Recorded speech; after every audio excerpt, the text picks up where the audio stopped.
Hello and welcome to Studio A. I'm Mariah Whitley. Joining me today are Ashley Galvon, Kason Asher, Connor Champagne, and Caroline Zito. We have stories on freshman students who find themselves living off campus, how to take advantage of early voting, and the pros and cons of owning exotic pets. All that and more coming up on Studio A.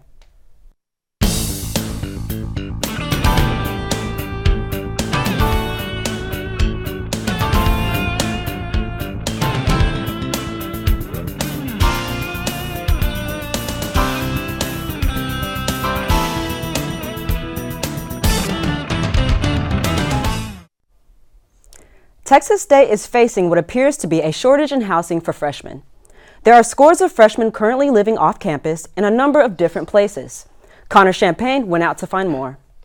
Mariah, one of the issues with putting freshmen off campus is it's hard to integrate them into, everyday campus life. That's understandable. The Department of Housing and Residential Life is currently housing 50 freshmen in the local.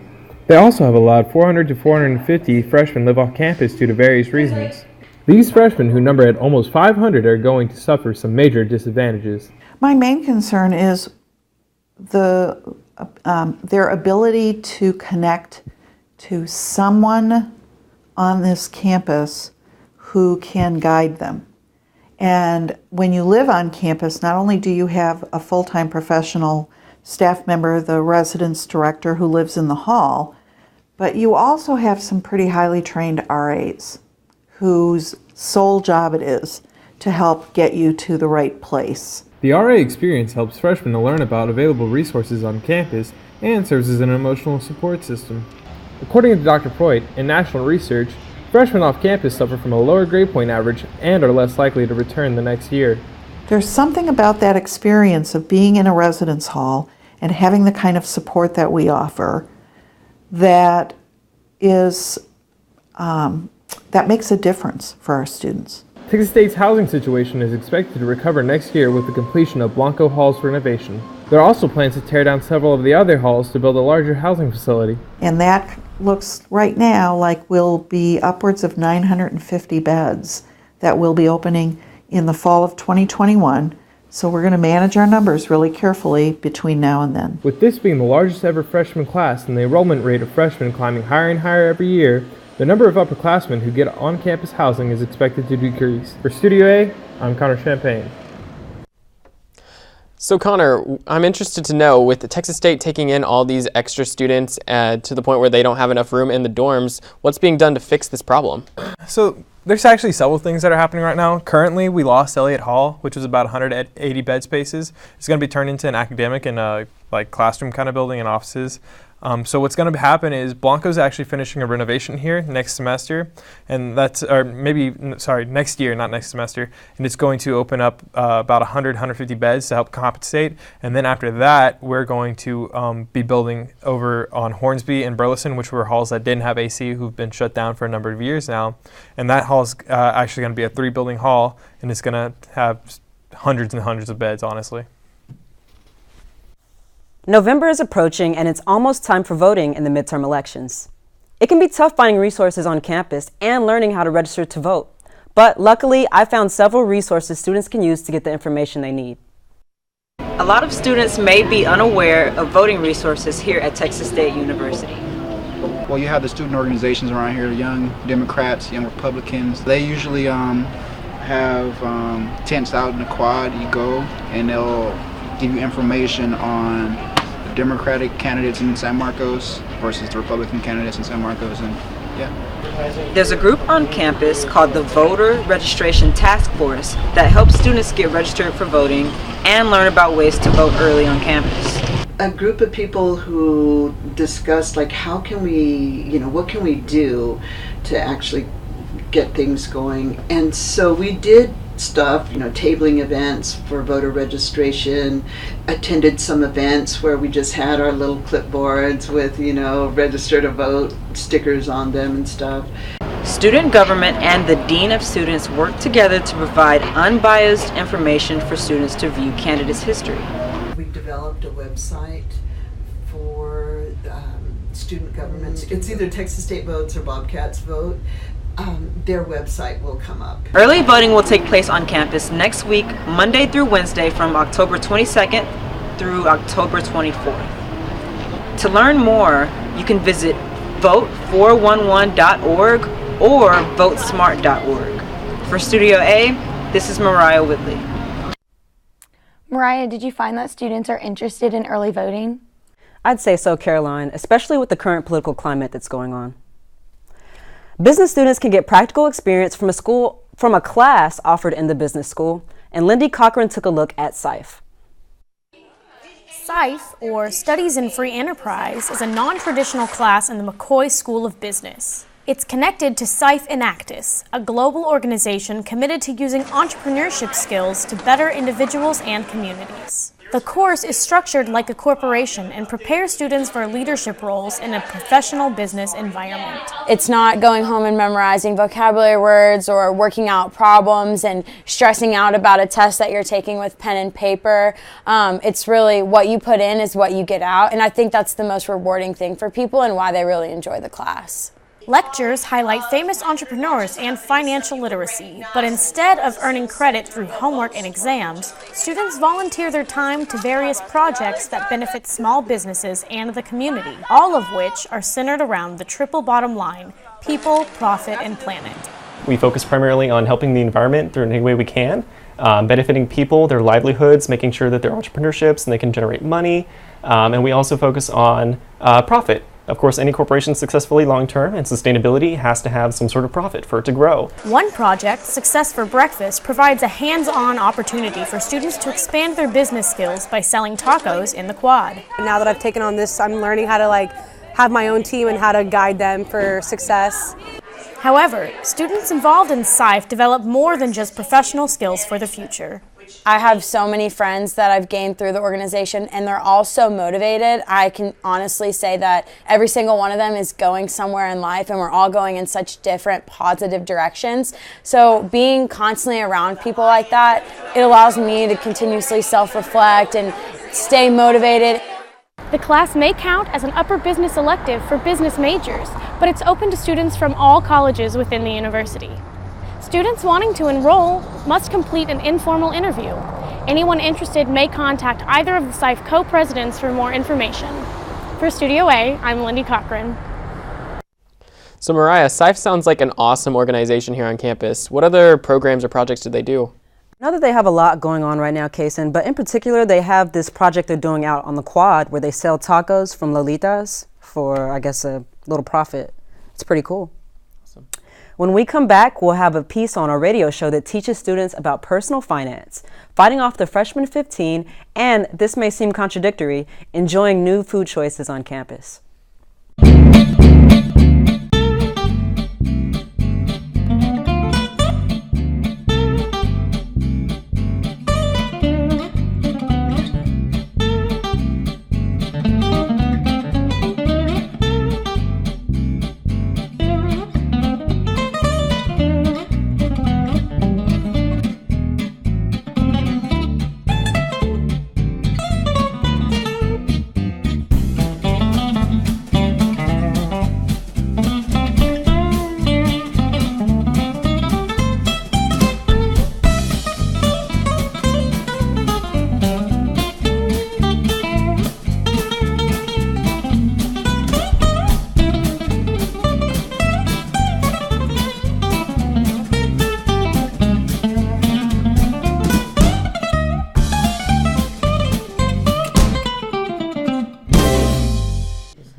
Since Buzzmill opened in 2016, they have been hosting various showcases, benefits, and events that have brought our community together. Ashley Galvan went to one of them. Right, it's called Triple Threat, and it's a heavy metal showcase. Cool. San Marcos is known for its close-knit community. Buzzmill is the perfect location for local events to thrive, including music showcases. Triple Threat Metal Fest is one of them. The annual showcase benefit helps raise money for local facilities. We'll get some more insight on this event from Emily Morton. It's going to be something very unique that we've just started doing here at Buzzmill, which is 3 days, all-day metal, local metal bands. I know that's kind of a specific genre, and there's nowhere for this town to do that. so we're trying to do it here. We've done it once before. Kind of all started off doing small metal shows once a month in January of 2018. And the scene really loved it. Everybody really caught on to it. I didn't think it would get as big as it did. And then one day I was approached by KZSM local radio station. They're like, hey, we really like what you're doing out here.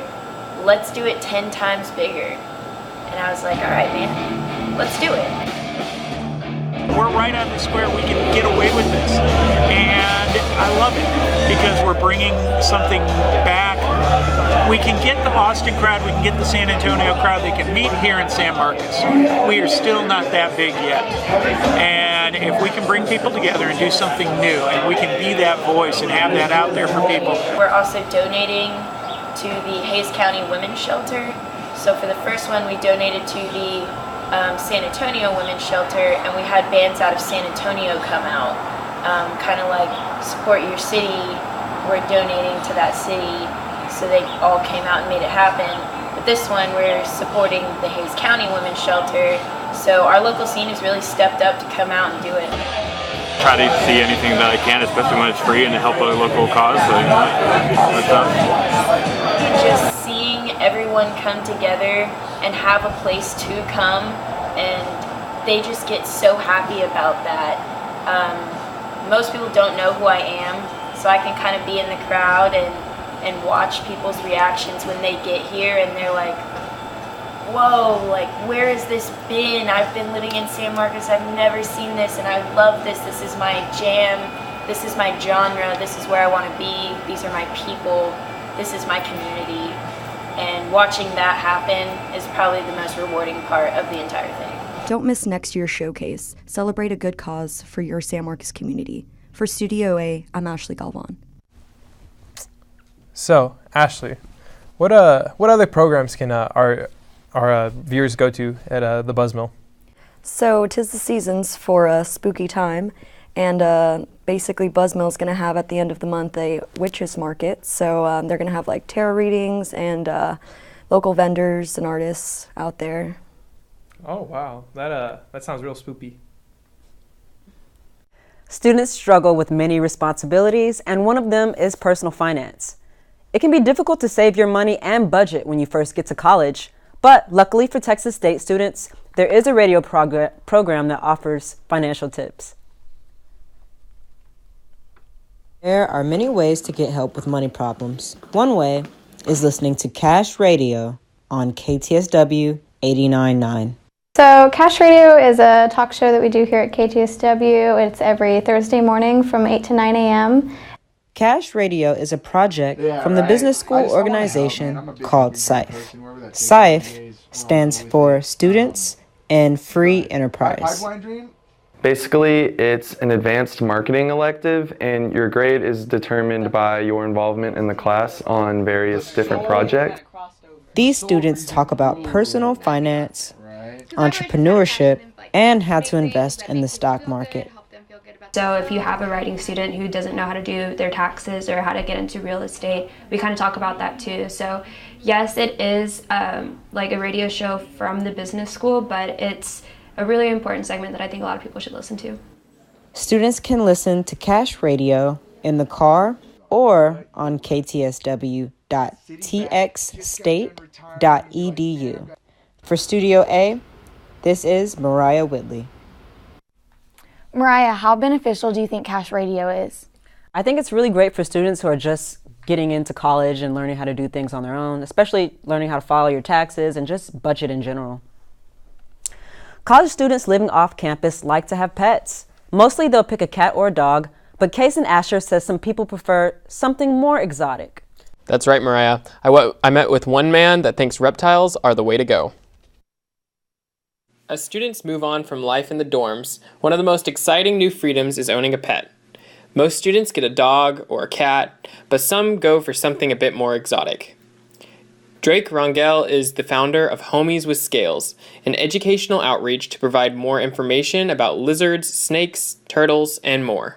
I am an animal lover, so I do, as I'm sure you noticed, have multiple dogs running around, have had cats in the past, but there's definitely something that's a lot easier about reptiles, or at least snakes in particular. Drake has been fascinated by reptiles since he was young, researching and doing everything he could to learn more about them. He bought his first snake at 7 years old. Homies with Scales was supposed to be like a one-time event where I would go to a coffee shop and post up with all my animals that were really nice, and I just hang out and let people talk to them. Soon after the first event, Drake was flooded with requests to bring his reptiles to coffee shops, businesses, schools, and parties. The mission behind his cause is to show the world that reptiles are worthy of being pets, while also making sure those considering know what they're signing up for. Definitely the biggest key I'd hit on is just research. Make sure that you're well aware of what you're getting into. And I start with snake, honestly, because lizards, there's a lot more day-to-day care with lizards. If you are interested in learning more about reptiles or helping out homies with scales, you can find them on Facebook and Instagram, where they will be posting their future events. For Studio A, I'm Kason Asher. So, Kason, anything interesting you saw whenever you were there? Yeah, so Drake had a bearded dragon, and he let us touch it, and like they had scales all over them that I thought were going to be like really pointy, but they were actually soft, which was really interesting. Wow. Up next, how bobcats can stay healthy but still enjoy expanded food choices on campus. We'll be back right after this.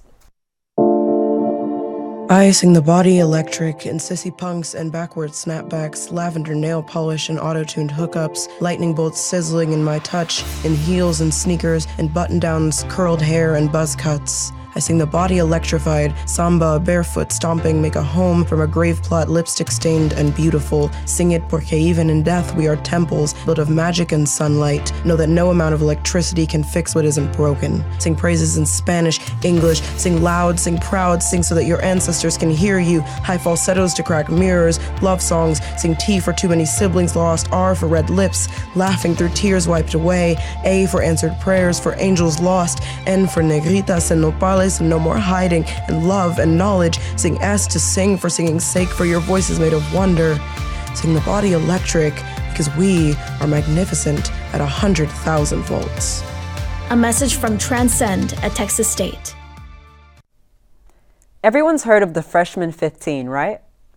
That's when university freshmen put on some extra pounds because they're in a new environment and away from healthy food options at home. Well, Caitlin Stubbs decided to figure out how to combat this phenomenon. Students might think they're immune to the dreaded freshman 15 if they go to Texas State, but with unhealthy food being cheap and close to campus, it seems that students can't avoid it. Now is the time to make healthy habits that will stick after college. The Rec Center is free to all students currently enrolled in classes. It has many different opportunities for those wanting to start healthy habits, including an indoor swimming pool and group exercise classes. And for those daring enough, they have a 52-foot rock wall. I went to Healthy Cats president Emma Lytle for the piece of advice she always gives when she's presenting. If you don't have time to do these things now, you're not going to make time to do them in the future. Healthy Cats secretary and treasurer Kennedy Lindup told me her biggest piece of advice for people trying to get healthy. Educating yourself on like a healthy diet, like what that consists of, and like the amount of exercise you need. For most, health and fitness are easy to neglect during the semester due to heavy workloads. Thankfully, there's ways to stay healthy even if students can't make it to the gym during the week.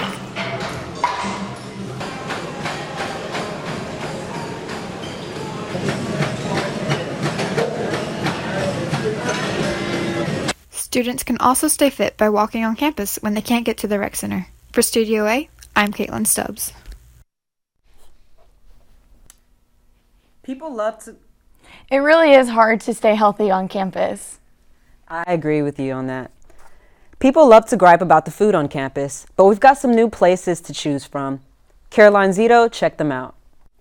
So there's 2 new food options, and they're both located in Jones Dining Hall, and they offer food like they haven't ever offered before.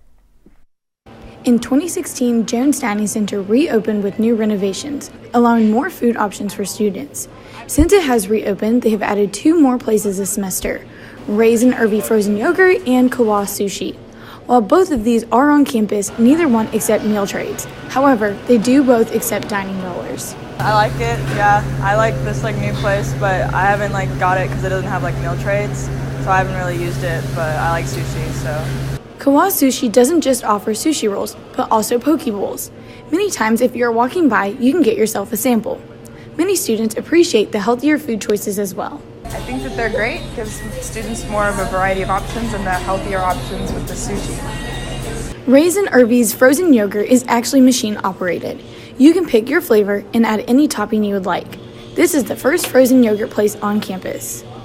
Whether you're looking for a meal or a treat, Jones Dining Hall has just what you need. For Studio A, I'm Caroline Zito. So Caroline, why don't they take meal trades? So the yogurt is actually, it's going to be machine operated, so it's kind of hard to tell the difference between the two. But then the sushi is going to equivalent to a little bit more, or it's going to equal out to a little bit more than a meal trade would be. That's Studio A for today. My thanks to reporters Ashley Galvan, Kason Asher, Connor Champagne, and Caroline Zito. I'm Mariah Whitley. Studio A is on YouTube, and we'll be back with another edition in 3 weeks. See you then.